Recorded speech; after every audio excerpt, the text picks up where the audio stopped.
Voilà, chers téléspectateurs, c'était donc ce reportage de nos amis sur le village Achan d'Abobo Baoulé. Avant d'y revenir, notez tout simplement que Abobo Baoulé, Baoulé, c'est pas relatif au Baoulé du centre de la Côte d'Ivoire, mais c'est Baoulé. Donc c'est Achan tout simplement, et ça veut dire entassés comme des graines.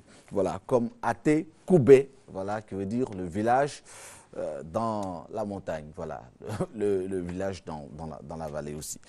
On parlait avec Serge Dakouri du sport et notamment de cette conférence des ministres de l'Union africaine ici à Abidjan, conférence présidée par le Premier ministre Daniel Kablan Duncan, qui représentait donc le président de la République.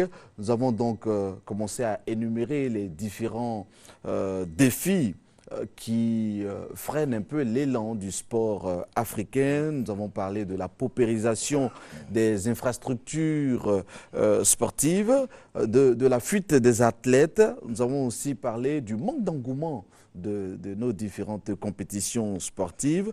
Mais il y a aussi le fait que très souvent, des athlètes n'ont pas l'âge réel qu'ils prétendent avoir. Tout cela revient à la politique globale. Sur le papier, ils paraissent jeunes. Oui, sur le papier. Mais après, tout cela, on se rend tout de suite compte que tout cela c'est pas vrai. On revient un peu à la politique générale du sport qu'il faut faire. En cadet, en minime, en cadet, en junior et en senior. Des politiques sportives qu'il faut élaborer à court, moyen et long terme. Quels sont les objectifs que nous souhaiterions atteindre dans diverses disciplines, que ce soit en football, en basket, en rugby, en athlétisme. Il y a certains pays qui donnent la primeur à l'athlétisme, comme le Kenya, par rapport aux prédispositions naturelles des athlètes et au climat. Et tout cela amène le Kenya à beaucoup investir. Les Jamaïcains aussi, depuis Usain Bolt, ont remarqué que l'athlétisme peut être un vecteur. À l'époque, c'était la musique avec Bob Marley et d'autres. Aujourd'hui, Usain Bolt est une figure de proue. C'est vrai, mais en Jamaïque, les Jamaïcains se sont toujours intéressés à l'athlétisme. Hein. Oui, ben, je veux dire que depuis les records aussi avant. Les records de Merlin Oté, avant Usain Bolt, il y a eu déjà des figures de proue qui ont eu des performances mondiales acceptables au point où la politique sportive a été amené à être révalorisé dans ce domaine-là. Je veux dire qu'en Afrique, il faut quand même qu'on s'asseye et qu'on réfléchisse quels sont les atouts que nous avons. Où allons-nous à court, moyen et long terme? Dans quel secteur nous pensons avoir des possibilités pour prétendre sur le plan mondial lors des compétitions? S'asseoir et réfléchir. Et puis d'abord faire un bilan, un audit sur le plan des infrastructures. Est-ce que les infrastructures que nous avons aujourd'hui, en 2013, permettent l'éclosion de certains athlètes à travers tout le pays? Pas seulement à Abidjan, Yamoussoukro, toutes les grandes régions de Côte d'Ivoire, pour voir dans quelle mesure déceler des talents. Alors, ces travaux donc, ont été très suivis et très enrichissants, avec plusieurs experts venus de différents pays africains. On attend de voir les résultats. On attend de voir les résolutions et les résolutions à adopter pour qu'on ait quand même une fiche de route pour les années à venir dans les différentes politiques africaines au niveau du sport. Ce qui est sûr, c'est que la réflexion était nécessaire. Abidjan, donc, c'est historique, va pouvoir déboucher, on l'espère, sur une nouvelle vision africaine au niveau de l'architecture du sport en général sur notre continent. On espère que donc ces experts ont été très aiguisés au niveau de la réflexion pour pondre quelque chose de potable pour les différentes politiques à venir de maintenant jusqu'à 2020. C'est le lieu de le dire. Voilà. Nous allons parler taekwondo. Oui. Les taekwondoïnes ivoiriens sont de retour du Mexique. Et puis bon, faut dire qu'au Mexique, ils ont participé au 21e championnat du monde de taekwondo. Alors, la moisson est maigre. Ils sont rentrés avec la médaille de la combativité. Hein, on s'attendait à mieux. On s'attendait à mieux pour la simple et bonne raison que nos taekwondoïnes ivoiriens nous ont habitués à mieux. comme vous le dites, on s'attendait à une performance meilleure, puisque cette sélection, 2 mois avant, est sortie vainqueur à la Coupe du Monde francophone à Ho Chi Minh au Vietnam, où la Côte d'Ivoire était au toit du monde. La Côte d'Ivoire est sortie vainqueur avec beaucoup de médailles, et donc habituée à des performances importantes de cette fédération dirigée par Maître Bamba Cheikh Daniel, on s'attendait à beaucoup mieux. Malheureusement, ça a été une sortie infructueuse, une grosse désillusion. Aucun des 15 tireurs ivoiriens, 7 en dames et 8 en hommes, n'ont pu revenir en Côte d'Ivoire avec des médailles. Ni Zokou Firmin, ni Diomandé Banassa, ni les frères Bané, ni Gbagoui Ruth n'ont pu ramener en Côte d'Ivoire des médailles. Alors, est-ce que nous ne sommes pas allés dans cette compétition avec le costume de favoris? Est-ce que nous sommes partis là-bas avec beaucoup de suffisance? Le bilan a été fait ouais, alors, par, au cours d'une conférence de presse. Qu'est-ce qui a été dit? Qu'est-ce qu'on retient? En l'absence de Maître Bamba Cheikh Daniel en mission, M.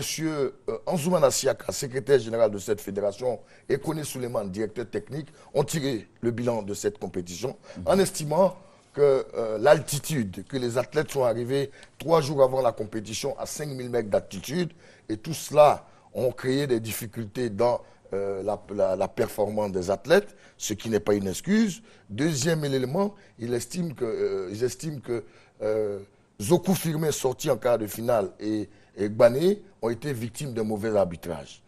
Tout cela mis dans l'autre justifie, selon eux, la mauvaise performance des Ivoiriens.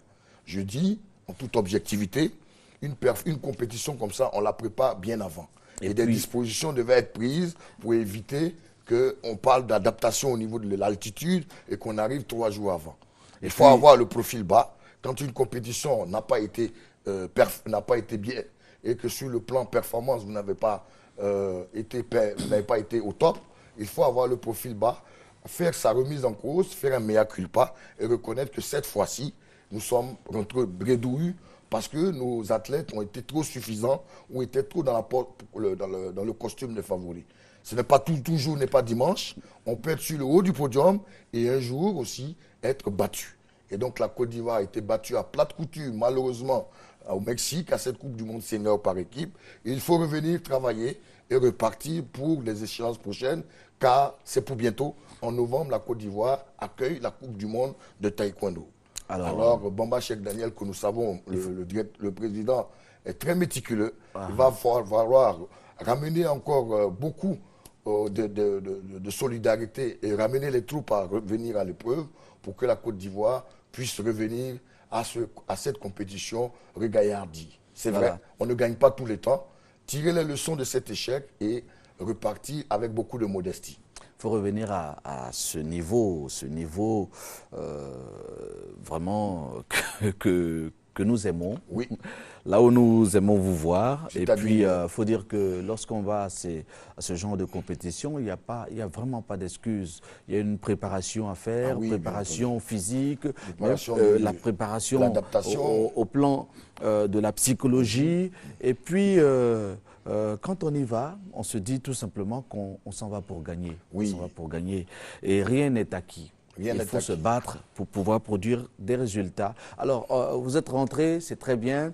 On va faire donc le bilan de tout cela et puis se remettre au travail. Voilà, je suis sûr qu'en novembre, ça va marcher pour nous. Ça va marcher. On va parler afro-basket, mais l'afro-basket au féminin et la préparation à tourner au drame. Oui, l'afro-basket féminin, n'oublions pas que la Côte d'Ivoire aussi sera présente à l'afro-basket féminin qui va se dérouler, je crois, en septembre à Maputo, au Mozambique. Et sans oublier que la Côte d'Ivoire au féminin se prépare aussi pour les Jeux de la francophonie à Nice. Et donc, dans ce cadre-là, depuis 1 mois, les basketteuses ivoiriennes, les éléphants basketteuses, sont retranchées au lycée technique pour préparer ces 2 échéances à venir. Et donc, pendant l'entraînement, au cours de cette préparation, Djedjemel, une athlète, Djedjemel Edwige, une athlète du CSA, en plein entraînement, s'est affaissée et ça a failli tourner au drame. Heureusement que les médecins de l'équipe ont intervenu à propos et lui ont donné quelques soins appropriés. Cela n'a pas suffi. Elle a été conduite dans une clinique de la place. 2 jours durant aux soins intensifs, elle est revenue. Malheureusement, selon les dernières informations, c'est le pivot maître de l'équipe de Djedji Clément. Et selon les dernières informations, il semblerait qu'elle ne pourrait pas prendre part aux Jeux de la francophonie à Nice et aussi à l'afro-basket féminin. C'est un coup dur dans le dispositif du coach Djedji Clément, car Djedjeme Elvige, avec son rôle de pivot, est une pièce maîtresse de son dispositif. Attendons de voir les jours qui viennent comment la santé de cet athlète va évoluer. Ce qu'on peut dire, c'est que au vu des entraînements et du regroupement effectué depuis un mois, la Côte d'Ivoire féminine de basket travaille dur pour être présent à ces deux échéances. N'oublions pas de parler des Jeux de la francophonie où nous aurons le gratin du basket mondial en matière dans cette discipline avec la France et d'autres grands pays francophones comme le Canada, même le Sénégal et aussi l'Égypte, car n'oublions pas de dire que l'Égypte fait partie de la francophonie. Il y a des Coptes en Égypte et donc on parle français et donc on aura ce grand rendez-vous. Nos athlètes se préparent d'arrache-pied au lycée technique. Il faut bien entendu à cela ajouter des matchs amicaux face à des nations fortes pour voir à peu près quel est le niveau d'ensemble de cette équipe. Pour l'instant, on a évité le drame avec Djedjeme Elvige, mais l'équipe s'entraîne dur du côté du lycée technique pour ces deux échéances, Jeux de la francophonie et l'afro-basket à Maputo au Mozambique. Il faut rappeler que l'année dernière, l'afro-basket féminin a été organisé ici à Abidjan et remporté par le Mozambique avec l'équipe de Liga Deportiva, face à nos deux représentants ivoiriens que sont l'ABC en dames et le CSA. L'ossature de l'équipe de Côte d'Ivoire est bien entendu constituée de CSA et de l'ABC, les deux équipes leaders du basket féminin. Et on espère que ces deux équipes vont nous ramener de bons résultats aux Jeux de la francophonie et à l'afro-basket. En tout cas, toutes nos bonnes pensées accompagnent Djedjeme Elvige. Porte-toi bien. Et puis voilà, si on rate une compétition, on peut être d'aplomb pour la compétition suivante. Voilà. En football, les poulains de Saraka Norbert devaient remonter 3 buts face aux Nigérians du Super Eagle. Eh bien, ils n'ont pu remonter que 2. Et donc, nous ne serons pas en Afrique du Sud pour le prochain CHAN. Oui, c'est vraiment dommage, car n'oublions pas de dire que ça a été quand même un samedi des grands rendez-vous africains du côté du stade Champoux de Marcory. Nous avons vu que le public venu en grand nombre, on a vu l'exiguïté de ce stade, car 5000 places n'ont pas suffi à ce grand monde qui s'est déplacé du côté de Marcory pour voir cette grosse confrontation ouest-africaine entre les éléphants de Côte d'Ivoire et la Super Eagles du Nigeria. Gros match, avec beaucoup de tension, gros match, entre deux gros cadors ivoiriens, un Zougoula Kevin, très entreprenant, face à une arrière-garde nigériane, très habituée aux grandes compétitions, avec Obuabona Godfrey, Etienne Gillet. Ils avaient une très très bonne équipe. Derrière, le gardien, voilà le premier but. Ça, c'est l'opportunisme de Zougoula Kevin, le meilleur fusil ivoirien depuis 2 ans. 13 buts, meilleur buteur l'année dernière du championnat. Et cette année encore, Zougoula Kevin, par 2 fois, qui trompe l'arrière-garde. Ça, c'est le penalty sifflé par l'arbitre nigérien. Encore Zougoula qui prend à défaut le gardien nigérien. Mais on attendait le 3e but. Non, l'arbitre n'est pas nigérien. Non, je dis le gardien nigérien. L'arbitre est marocain. C'est ça, voilà. L'arbitre est marocain. Et donc, mais il faut reconnaître que l'équipe du Nigeria avait du répondant. Si en première mi-temps, la Côte d'Ivoire a eu la même mise sur l'équipe nigériane, en seconde mi-temps, les Nigériens ont joué de métier. Oui. Ils ont joué de métier. Ils ont su bloquer notre équipe, montrer un peu une certaine expérience et jouer quand il fallait, casser le rythme quand il faut, avec aussi l'équipe, venir avec les coachs de l'équipe nationale forte. Nous avons vu sur le banc Stephen Keshi, nous avons vu Daniel Amokachi, Mike Oshorowu, tout le staff champion d'Afrique était là pour soutenir un peu cette équipe de Super Eagles. Oui, qui ont été favorisés au match aller au Nigeria par un arbitre vraiment... Bon, ici en Côte d'Ivoire, nous avons joué normalement avec un arbitre marocain qui a mieux maîtrisé les débats. Malheureusement, la chance n'a pas été de notre côté. Les éléphants locaux ont marqué 2 buts. Il fallait le 3e sans en encaisser pour se qualifier. Ils n'ont pas pu le faire face à une équipe nigériane expérimentée. N'oublions pas de dire que l'équipe nigériane qui a gagné la Coupe d'Afrique avait 8 joueurs locaux. Et ces 8 joueurs étaient à Abidjan. Le meilleur, numéro 8, Mbasondé, était là. Obuabona était là. et toute l'armada qui a gagné la Coupe d'Afrique était présente. C'est pour dire que le championnat professionnel nigérien local est de bonne qualité. Bon. On va revoir nos copies. Oui. Le public est venu en nombre pour soutenir les éléphants. C'est pas grave. On n'a pas été ridicule. 2-0, il fallait le 3e but. Malheureusement, il n'est pas venu. Je rappelle encore qu'au match aller, on a eu 2 expulsions. On a eu 2 expulsions. Il y a eu un penalty qui était très discutable. Mais franchement, bon, bravo les garçons, et puis c'est pas grave. Dans tous les cas, au niveau des cadets, voilà, c'est nous qui avons la coupe. Donc, la Coupe d'Afrique des cadets, on a battu le Nigeria. Bon, on se rappelle cela et puis on passe à autre chose. Alors, on va parler championnat national.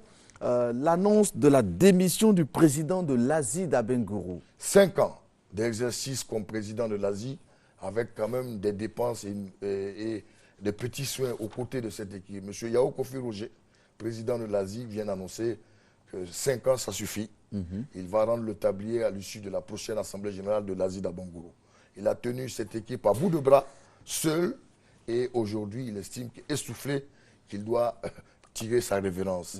Alors, ce monsieur a quand même une autre équipe. Tout de même. Quelles sont les vraies raisons de cette démission? Vous savez, généralement, dans les clubs de l'intérieur, souvent, le mécène qui met son argent n'est pas souvent très accompagné. Souvent par les mairies. Il est seul à la tâche. Et les mairies, la subvention. Et souvent, même, quand la ville a quand même une activité économique, bon, il y a des sociétés majeures qui existent, qui n'accompagnent pas le mécène. Et celui-ci, quand il est quelque peu essoufflé, veut rendre le tablier pour s'occuper de sa famille. Car le football, c'est vrai, c'est une passion, mais à ce niveau-là, le football n'est pas rentable. L'argent sort uniquement de sa poche, avec peut-être 2 ou 3 personnes, et les charges de l'équipe reposent sur 2 ou 3 personnes pendant 9 mois. La subvention de la FIF en première division est de 50 millions à raison de 5 millions pratiquement par mois. Est-ce que cela suffit pendant 9 mois, sans compter les mises au vert, les salaires des joueurs, les salaires des joueurs, tout cela, le traitement de l'entraîneur, les déplacements en cas, il y a beaucoup d'argent. Il y a des imprévus. Et donc, à un moment donné, quand vous êtes seul à la BAC, au bout de 5 ans, vous êtes quelque peu essoufflé. Essoufflé que ce monsieur, qui a beaucoup donné pour l'Asie d'Abengourou, qui a permis à cette équipe de quitter la 2e et remonter en première division, puisse, à un moment donné, vouloir souffler. Et donc, il a annoncé qu'à l'issue de la prochaine Assemblée générale de l'Asie, qui va rendre le tablier. C'est vraiment dommage. Ben bravo, car il a permis à l'Asie de nous montrer de très très belles choses durant 3 ans dans ce championnat ivoirien. Voilà. Bravo, Yao Kofi Roger. Bravo, Monsieur le Président. Et puis on espère vivement. Il a une autre équipe, l'Alliance de l'Indénié, qui est en D3, qui va monter en D2. J'espère que là-bas, car il a beaucoup investi à Bangourou, avec des infrastructures à l'image de celle de la SEC. Il a mis une école de football en 2. Est-ce à dire que l'Asie d'Abengourou va mourir? Non, j'espère quand même qu'à l'issue de cette Assemblée générale, les cadres de la région et surtout peut-être des autorités politiques vont trouver une solution pour que cette équipe, qui est quand même la vitrine de la ville, puisse se permettre de rester en première division et que des compétitions sportives puissent se disputer dans cette région, car n'oublions pas que l'Asie, souvent en championnat, reçoit des équipes d'Abidjan. Et donc cela crée bien entendu une certaine effervescence dans la ville. Et donc ne pas jouer la première division sera quand même un manque à gagner au niveau de l'animation de la commune d'Abengourou. Et donc, en revoyant tout ceci, j'espère que les autorités vont se ressaisir de manière à ce que cette équipe ne parte pas dans les profondeurs du football ivoirien. D'accord. Alors, il faut dire, avant de parler d'autre chose, qu'il y a quand même une certaine fierté dans cette partie de la Côte d'Ivoire. Je suis sûr que le problème sera résolu avec l'Asie d'Abengourou. Ils vont porter cette équipe-là dignement. La Ligue des champions d'Afrique, le Sewe Sport de San Pedro va tenter de se maintenir en affrontant le Coton Garoua. Le Coton Sport de Garoua. Garoua, c'est une région du nord au Cameroun, d'où vient les Sahayatou. Oui, oui, En oui, fait, oui. c'est simple. Le CW Sport de San Pedro est qualifié pour la première fois de son histoire pour jouer les phases de poule de la Ligue des Champions. C'est la partie la plus lucrative de la Ligue des Champions. Car il y a 2 poules de 4 où vous jouez et vous vous affrontez en match aller et retour. Déjà, le CW encaisse déjà la somme de 160 millions pour être déjà qualifié à ce niveau. Et donc, le CW devait jouer contre le Cameroun.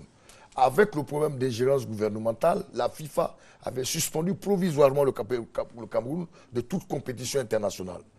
La sanction a été revue et le Cameroun revient.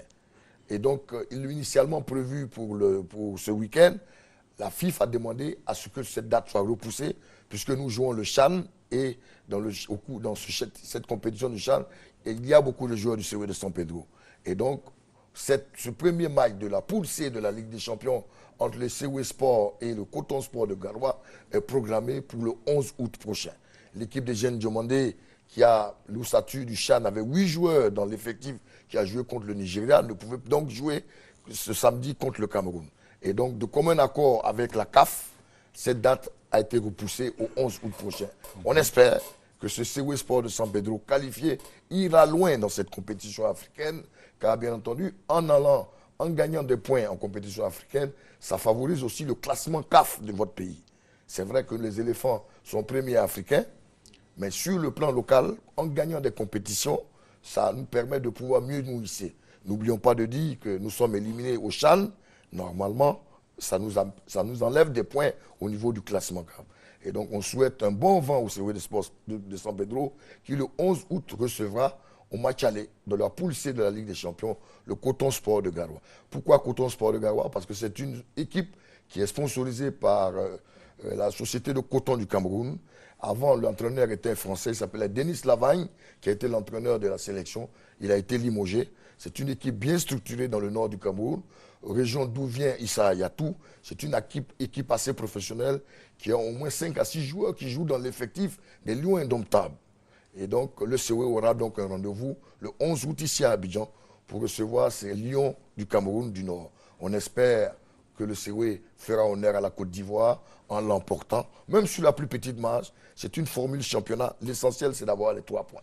Et donc, il faut que les supporters viennent pousser leur équipe à la victoire. Quand bien même si le CW vient de San Pedro. Au Coton Sport de Garoua. Garoua. Nord du Cameroun. Oui, bien sûr. Garoua. Garoua. Gaoundéré. Voilà, ce sont des villes du nord du Cameroun. Au nord là-bas. Et voilà. Le 11 août. Hein, le 11 août prochain. À ne rater sous aucun prétexte. Serge Dakouri, on va parler sport, on n'en a pas fini, mais je propose qu'on s'arrête un tout petit peu, qu'on satisfasse les besoins publicitaires. Il y a la pub, et puis après la pub, on va parler de cette autre émission des vacances, à savoir le clash musical. On en parle tout à l'heure avec Yves Aymar, qui est donc co-animateur, membre de l'équipe de production avec Didier Bléou. C'est tout à l'heure, mais avant, le temps est venu pour nous de marquer une pause pour la pub.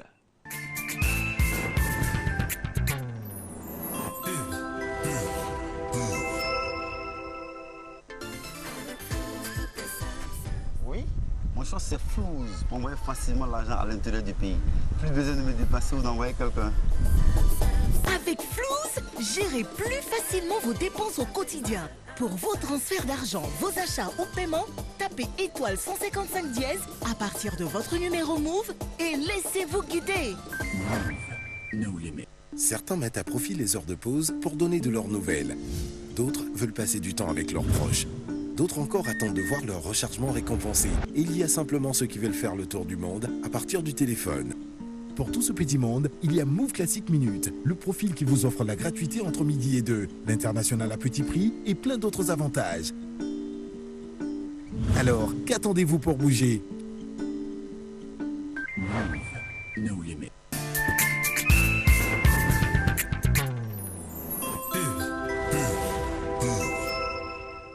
Bon, d'accord, Yves Aymar est un peu en retard, c'est pas bien grave. Il nous rejoindra sur ce plateau. Nous, on continue. En ce qui concerne l'international, Gervinho a accepté de signer à l'AS Roma. Selon les dernières dépêches de ce fameux journal Corriere del Sport, en Italie, il y a la Gazzetta, il y a le Corriere. Gervinho en Italie depuis 5 jours. Gervinho est sur le point effectivement de signer avec l'AS Roma parce que l'AS Roma a recruté son ancien entraîneur de Lille qui est Rudi Garcia, le français. Gervinho qui est en manque de temps de jeu du côté d'Arsenal puisqu'il n'est pas très souvent titulaire et donc Gervinho veut changer d'air. Le montant du transfert, ils sont dans les dernières discussions sur le montant du transfert. C'est énorme. En tout, nous parle de 12 à 15 millions d'euros pour l'attaquant ivoirien Gervinho, qui sera dans la ville de la lumière, c'est Rome.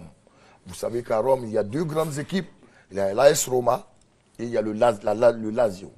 La Lazio de Rome. Et donc Gervinho est sur le point de changer d'air, quitter l'Angleterre pour rejoindre l'équipe de l'AS Roma. Alors, sera-t-il l'Ivoirien qui va vanter les mérites de la Série A, car beaucoup d'Ivoiriens sont en Angleterre. Combien d'Ivoiriens ont joué en Italie? Si on en compte, il n'y a pas beaucoup. Il y a Zawi François, qui a été coach, qui a joué à Ascoli, et maintenant on peut parler de Gervinho. Alors, ils sont sur le point de boucler.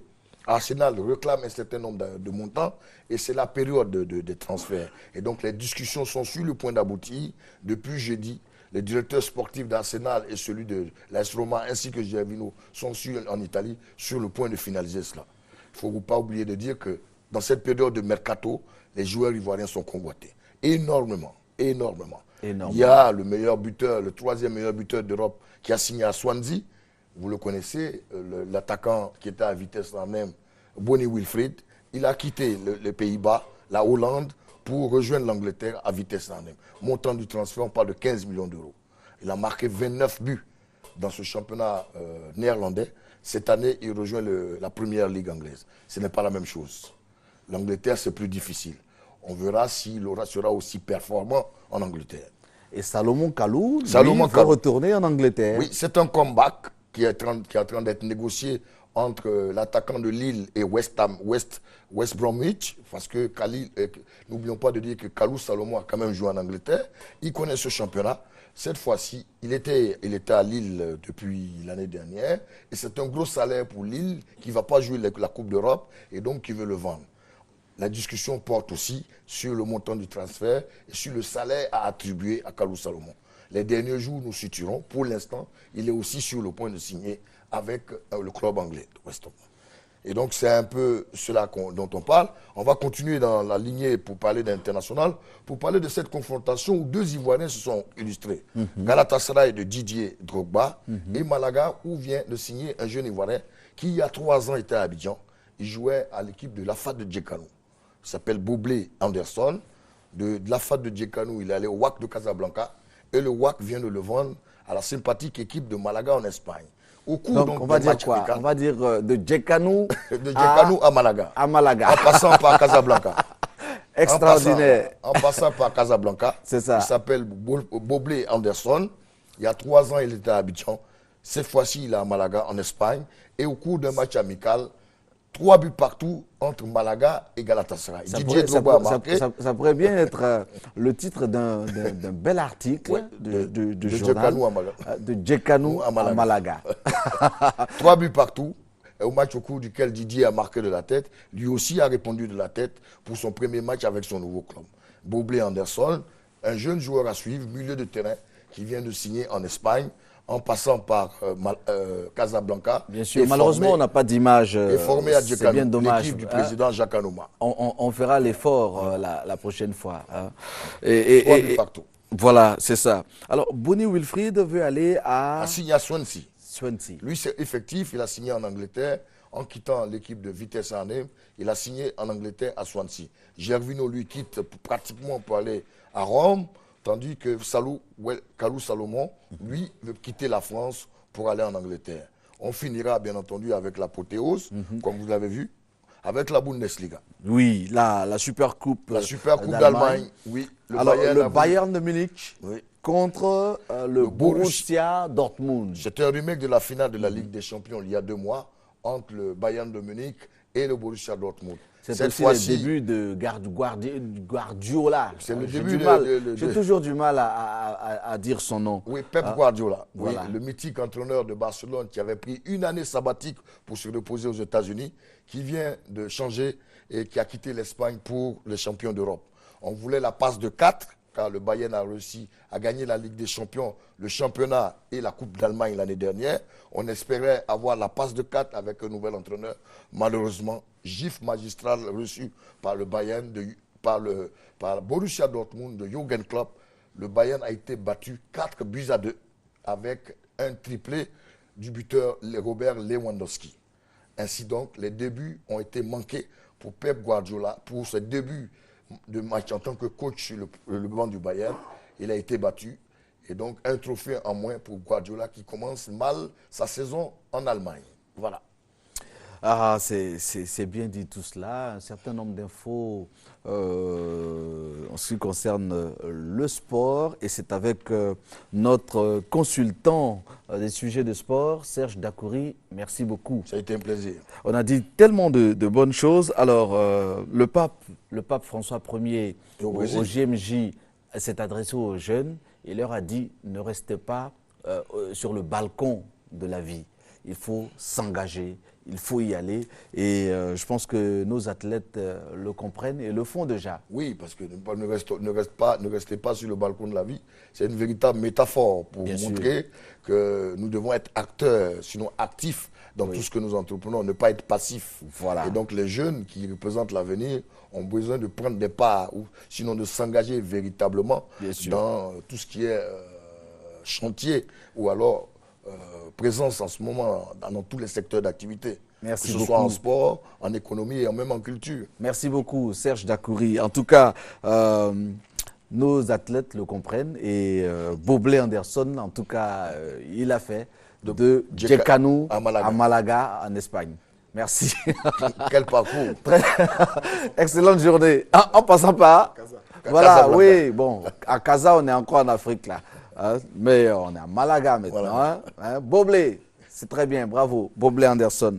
Le clash, on en parle avec Yves Aymar. Le clash musical, c'était donc laquelle étape? La première manche qui a été diffusée samedi dernier sur les antennes de RTI1, qui opposait la musique zouglou à la musique tradi moderne. Vous avez pu le voir sur les antennes de RTI1. Ce match a été remporté haut les mains par la musique zouglou. J'aime bien ça. Il parle de match. Oui, c'est un match. Pour nous, c'est ce qu'on appelle... Pourquoi pas un combat? C'est un combat de boxe musicale, on va dire carrément. C'est un combat de boxe musicale parce qu'il y a un ring, il y a un arbitre, il y a du public, il y a des protagonistes également. Il y a des coups qui sont portés. Il y a des coups qui sont portés à travers les différents rounds, 4 par genre musical. Et nous, on prend plaisir à proposer ça à la jeunesse ivoirienne. Donc on a dit qui a gagné? Le zouglou. Le zouglou en ce qui concerne la première manche qui était opposée à la musique traditionnelle. Est-ce que on ne doit pas dire que le zouglou était sur un territoire conquis? Non, pas forcément. La musique traditionnelle aussi. Tout de même à Yopougon. Hein. Oui, mais je veux dire, les acteurs de la musique traditionnelle quand aussi. On passe à Yopougon, quand on fait le tour des grands maquis qui sont là, la musique qui est vraiment jouée, c'est le zouglou. C'est sûr. Des gens qui ne vivent que par le zouglou. Oui, c'est dû peut-être à l'urbanisation, le côté urbain qui fait ceci, mais sinon également au sein de Yopougon, on a des sites tels que je ne vais pas citer. Et quel a été le score? Le score, en ce qui concerne le score, les jurys sont... Si, il y a un gagnant. Si, bien sûr. Combien à 0, combien à 2 ou à 3? Le jury est mieux placé pour donner les différents chiffres. Mais vous, en tant que membre de l'équipe de production, vous devez avoir les chiffres. Bien sûr, on les a, simplement qu'on ne les a pas sur ce plateau, mais sinon, nous les avons. Bon, d'accord, à peu près, approximativement. Bon, le combat était serré, on a vu... Une courte victoire alors? Oui, une courte, on va dire, parce que le Zouglou a eu enchaîné... Si je posais la question à des adeptes du Zouglou, ils m'auraient donné un score clair et net. Assez fleuve peut-être. Oui, clair, précis. On dit, on les a laminés, 10-2. Dans tous les cas, le Zouglou a été le gagnant de cette première manche du clash musical. Je comprends que l'équipe de production ne veuille pas s'étaler dans ces choses-là. Tout à fait. Donner un score. Tout à fait. Après, vous risquez de payer des comptes. Oui, tout à fait. D'accord. Vous aurez besoin de toute façon, pour les prochaines émissions. Donc, le prochain match, comme on parle de match. Tout à fait. Le prochain match musical opposera...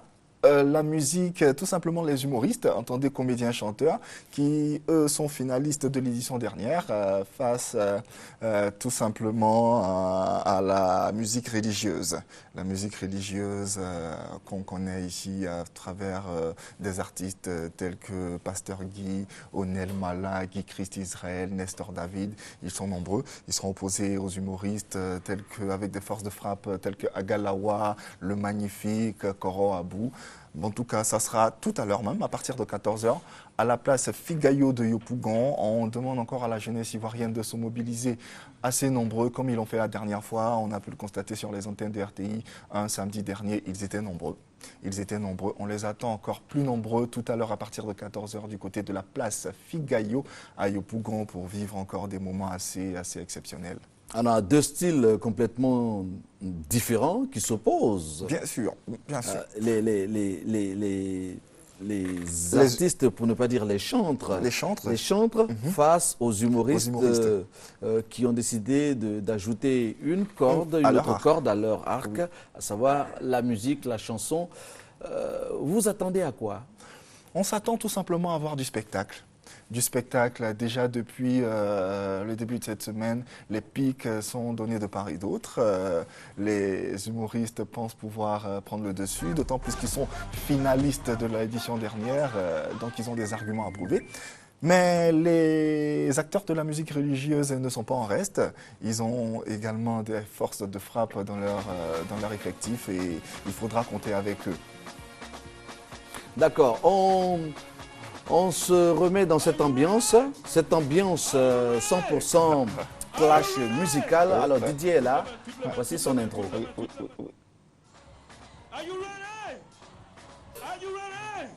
Ouais, on voit un peu la ferveur, la chaleur du public de cette jeunesse-là qui vient mobiliser, qui vient passer du moment du bon temps, on va dire. Là, il y a un maximum de rouge et noir. Hein? Oui, c'est le coup de couleur. C'est toujours dans le souci d'identification et d'unité. Et cette année, les couleurs les plus publicitées, comme je l'ai dit, ont été le rouge et le noir. D'accord, même si le MC lui-même, il est en rouge, noir et gris. Un zeste de gris en passant, je veux dire, il y a des couleurs qui sont neutres, le blanc, le gris. C'est bon. Voilà, donc... C'est un beau mariage. Didier, tu es tout beau, hein? Tu es vraiment joli, tu choues là. Allez. Voilà, cette jeunesse-là qui a tellement envie de partager des émotions, tellement envie de vibrer. Et la RTI dans son ensemble est très heureux de pouvoir leur offrir cela. Écoutons. Que se passe-t-il là? Aïe, aïe, ouais. Bonjour. Bonjour à tout le monde. Après le lancement, place donc au premier clash entre deux genres musicaux qui réclament chacun la paternité, le parrainage, le patronage de la musique ivoirienne. Et tout va se décider. Le face-à-face, Zouglou, musique tradie moderne, c'est dans quelques secondes. Ouais. D'accord. Et cet après-midi, ce sera au même endroit. Même endroit, place Figayo, sauf qu'on vous attend encore plus nombreux pour passer avec vous des moments assez exceptionnels. Clash musical à partir de 14 h, humoriste, comédien, chanteur contre la musique religieuse. Ça sera un moment de boxe musicale. Est-ce qu'on a quelques noms en ce qui concerne d'artistes? Oui, bien sûr, on aura des artistes tels que Guy Christ Israël, Nestor David, du côté de la musique religieuse, à Lima également, parce qu'il faut rappeler que c'est la laïcité qui compte. Il n'y a pas que... à Lima et qui d'autre? À Lima, en ce qui concerne... Pour les chantres musulmans. Pour les chantres musulmans. La liste n'est pas exhaustive, la liste que j'ai n'est pas exhaustive, mais en tout cas, ils seront représentés et c'est l'occasion pour nous de leur dire tout simplement de nous rejoindre du côté de la place Figayo pour passer des moments de culture musicale. Et au niveau des humoristes, il y a quel nom? Les noms les plus connus, les plus célèbres, Agalawa, le Magnifique, comment il s'appelle? On parle de parité, est-ce que ce sera le même nombre de part et d'autre? Oui, le même nombre de part et d'autre. Il y a un round, il y a ce qu'on appelle les rounds. Au cours de ces rounds, là, quatre artistes de chaque genre musical sont proposés. C'est des coups qui sont portés de part et d'autre. Voilà. D'accord. En tout cas, on a dit l'essentiel en ce qui concerne le clash musical. Yves Aymar, merci. C'est moi qui vous remercie. Et rendez-vous à 14h tout à l'heure. 14h, place Figayo de Yopougon, clash musical opposant les humoristes, comédiens, chanteurs à la musique religieuse, les chantres. Merci Yves Aymar. Matin bonheur, nous sommes lundi 29 juillet 2013 et c'est bien. Depuis 6 heures, nous sommes là et on a eu droit à la gym avec le coach Conan. Yves Aymar qui est donc co-animateur, chroniqueur, qui est membre de l'équipe de production donc de cette émission de vacances, à savoir le clash musical, est venu donc nous dire l'essentiel en ce qui concerne cette émission. Avec Serge Dakouri, eh bien, nous avons parlé de divers sujets de sport. Il y en avait tellement aujourd'hui. Voilà, et puis bon, on n'en a pas fini. On va rester ensemble. On va certainement terminer cette émission ensemble. Hein. Mais avant, suivez donc l'essentiel de ce que vous pouvez voir sur RTI 1. Judith Assoumou.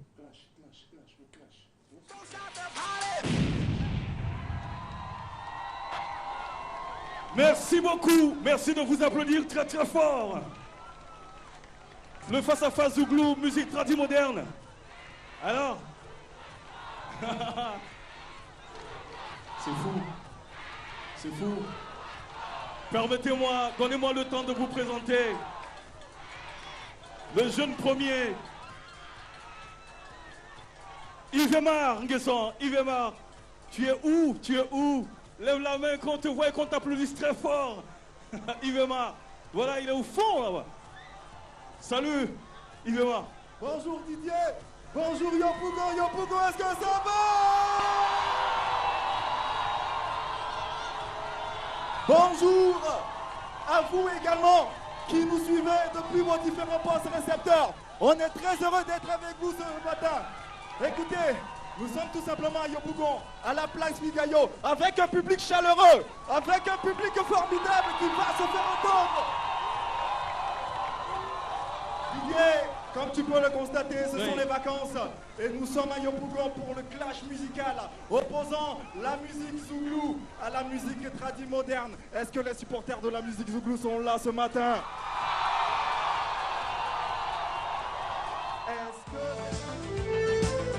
Les 14e championnats du monde d'athlétisme du 10 au 18 août à Moscou, en direct sur RTI 1 et RTI 2.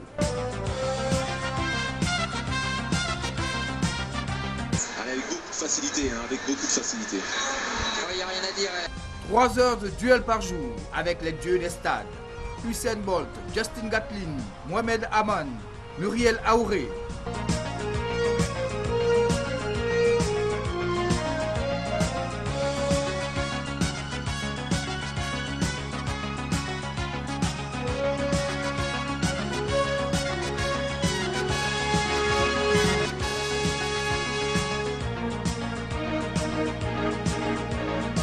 RTI vous offre du 10 au 18 août à Moscou les mondiaux d'athlétisme.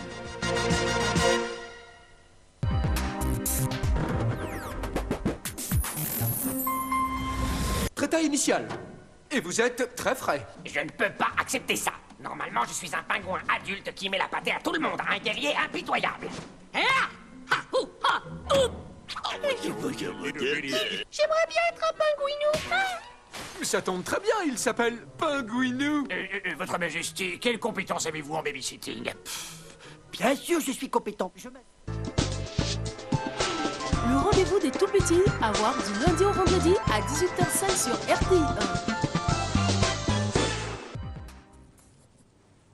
Bien sûr, les pingouins de Madagascar, tous les jours à 18h, 18h05 pour les tout petits. Chers téléspectateurs, il est 7h50. Dans environ 10 minutes, nous allons nous dire au revoir. Mais avant, retenez qu'à Matin Bonheur, nous parlons également environnement, nous parlons salubrité. Nous avons présenté un des villages les plus coquets, les plus beaux de notre pays, à savoir Abobo Baoulé. Là-bas, la propriété est le maître mot. Et puis, nous avons décidé donc dans ce même élan de vous présenter des femmes optimistes, des femmes qui décident de donner un coup d'éclat à l'environnement. Elles sont balayeuses et elles font tout cela.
Bon, bravo, hein, les braves dames. Je m'adresse aux braves mamans qui s'emploient à nettoyer les artères donc, de la ville. Alors, elles parlent. On fait quoi? On imagine ce qu'elles sont en train de dire. En tout cas, j'en ai vu le micro, il n'y a pas de son. Enfin, s'il y avait un son, hein, mais il y avait la musique, il y avait le zouglou, et puis il y avait la voix d'Armand Assirifix. Bon, qu'est-ce qu'elles ont pu dire, hein? Yves Mar est resté, Serge Dacoury également. Je pense qu'il y a un magnétisme naturel sur le plateau de Matin Bonheur. Hein? Bon, je vais dire que les sujets qu'on aborde sont très intéressants. Qu'est-ce qu'on imagine qu'elles ont pu dire? Dans l'imaginaire, je pense qu'elles... On les a vues parler, il y avait un micro, mais on n'a rien entendu. On ne sait pas ce qu'elles ont dit. Qu'est-ce qu'elles ont pu dire, Yves Mar? Et c'est allé probablement sur leur activité. Oui. Leur activité, essayer de nous parler, dire comment ça se passe. Quelles sont les difficultés également de terrain? Moi, je pense quand même qu'elles ont dû sûrement parler des difficultés rencontrées dans l'exercice de leur profession. Parce qu'elles balayent. Et souvent, elles sont à la merci des conducteurs de Baka ou alors de certains conducteurs qui peuvent mener à mal leur activité. Donc, elles ont souvent des difficultés. Et même certains passants qui peuvent n'ont les aucun respect voilà. des normes de propriété. Et pendant que des gens sont en train de nettoyer, il y a des gens qui passent et qui jettent des ordures à terre. Donc ça, ce sont des braves dames. Il faut avoir un comportement éco-citoyen. Assez digne, je crois. Assez digne, et puis vous donne un peu le tempo de la ville d'Abidjan. Et puis je tempo, vois... ce que je veux dire, avec leur expression bien sûr, familière. C'est talent. Avec le français ivoirien. Bien sûr, bien sûr. Bien sûr. Alors, j'ai vu également une des mamans balayeuses, là, avec un cache-nez, mais vraiment qui est à plaindre. Hein. Bon. Je pense que ces dames ont besoin d'être organisées, ont besoin de soutien. Elles évoluent dans l'informel, mais il ne faut pas les laisser là. Non, mais c'est une activité noble, parce que la propreté, je pense quand même qu'à travers la tenue qu'elles portent, ça nous situe quand même sur peut-être l'emblème de la société, les emplois. Judith, c'est le lieu de nous montrer maintenant ces images-là, sans le son. Mais maintenant, est-ce que la société les met ces braves dames dans les conditions optimales pour mieux exercer cette profession? D'abord, la tenue de travail, le cache-nez, les instruments, le balai. Est-ce que tout le matériel est à propos pour mieux exercer leur activité? Et puis, j'imagine naturellement qu'elles ont dû parler de leur traitement salarial. Salarial, sans oublier de dire quand même qu'elles se lèvent très tôt, sûrement pour venir vaquer à leurs occupations, les difficultés sur le plan transport. Il y a aussi l'aspect médical aussi qui est important, d'autant plus qu'elles sont toujours confrontées à la poussière. C'est ça, je parlais donc de cache-nez, parce que... Oui, bon. C'est difficile, mais ça même, c'est une initiative assez louable. D'accord. C'est nécessaire, et cela dit, à tous les secteurs d'activité, chacun contribue autant que faire se peut au développement de la Côte d'Ivoire. En balayant, en faisant de l'assainissement dans les rues principales, chacun contribue à son humble niveau à la propriété de la ville d'Abidjan, à permettre à Abidjan d'être une ville agréable et propre, car la salubrité n'a pas de prix. Vous pouvez avoir toutes les infrastructures. Si la ville n'est pas propre, bien entendu, la population...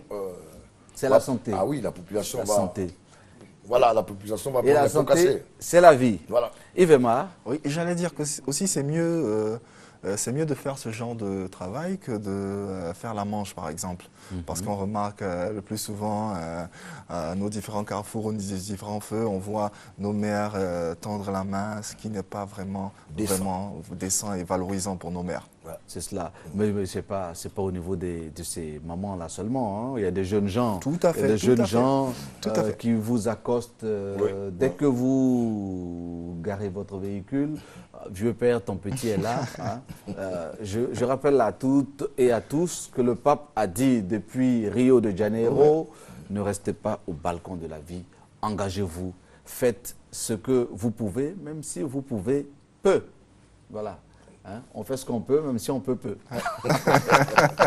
D'accord. Avant de nous dire au revoir, chers téléspectateurs, on retient donc que j'ai eu beaucoup de plaisir à échanger avec notre consultant Serge Dacoury. Merci beaucoup sur les sujets de sport. Et puis, le clash musical, c'est à Yopougon, tout à l'heure, Gaillot, tout à l'heure à 14h. Merci à tous les deux. Et puis, www.rti.ci si vous voulez revoir